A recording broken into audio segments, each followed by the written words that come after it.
Ito ang Guangxi sa katimugang bahagi ng China. Tinaguriang tahanan ng pinakamaraming ethnic minorities. Taglay ang magandang kalikasan, mayamang kultura, masasarap na pagkain at modernong teknolohiya. Tara't ating tuklasin ang mga ipinagmamalaki ng Guangxi.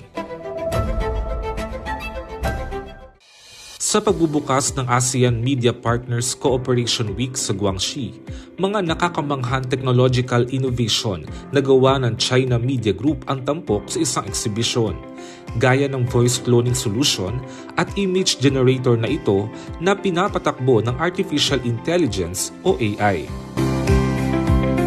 Speaking of AI, pinuntahan din namin ang China ASEAN AI Center, isang AI hub na dedicated para sa mga bansang kasapi sa ASEAN. Dito dinedevelop ang iba't ibang proyekto sa larangan ng robotics, smart cities, healthcare, big data at digital economy. Sinasanay din dito ang maraming estudyante at eksperto sa ASEAN, kabilang na ang Pilipinas, at sinusuportahan ang AI startups at tech companies sa rehiyon. Kasabay ng pag-usbong ng makabagong teknolohiya, napanatili pa rin ng Guangxi ang mayamang kultura nito, partikular sa Shaanxi Town kung saan pinagsasama ang cultural heritage at natural na ganda ng Nanning.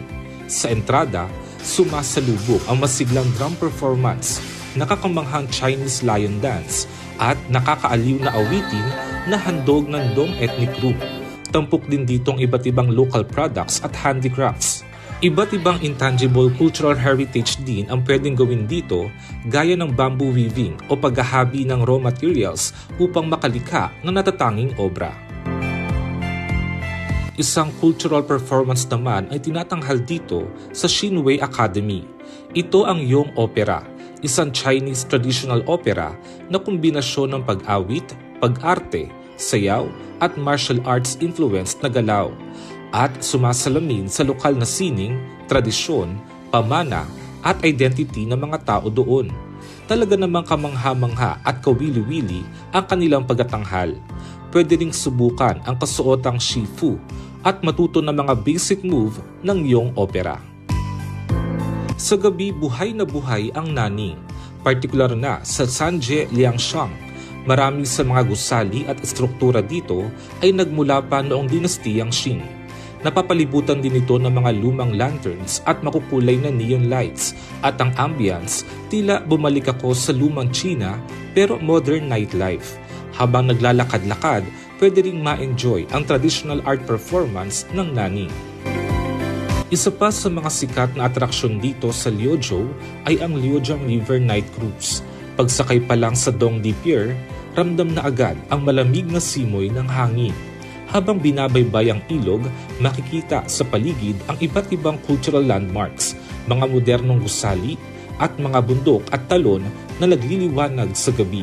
Dating industrial pollution zone, ngayon isa na itong eco-scenic area na may malinaw na tubig at puno ng green hills. Makikita rin dito ang Asia's largest river music fountain.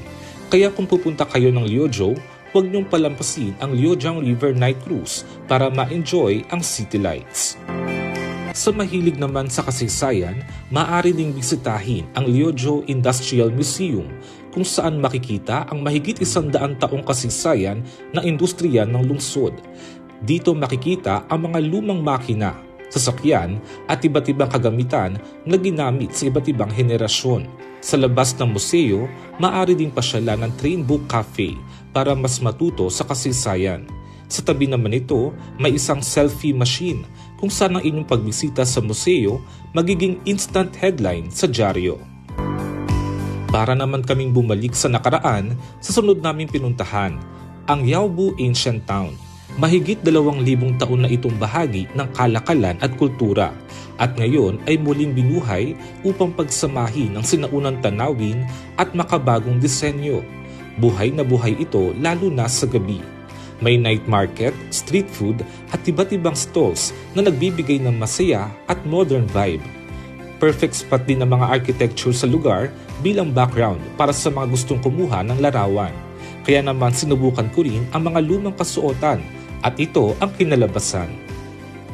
At huli naming pinuntahan ang Longtan Park kung saan nagpakitang gilas ang Dong ethnic group ng kanilang mga natatanging sayaw, musika at tradisyon na nagpapakita ng kanilang pakikipamuhay sa isa't isa. At isa nga sa pinaka-nagustuhan ko ay ang pagsayaw nila sa kawayan na katulad ng tinikling sa Pilipinas. Sa kabuuan, napagtanto kong kapag pinagsama ang paggalang sa kultura at ang pagyakap sa teknolohiya, mas nagiging matatag at mas bukas ang isang lungsod, lalawigan o ang isang bansa sa mas malawak na oportunidad.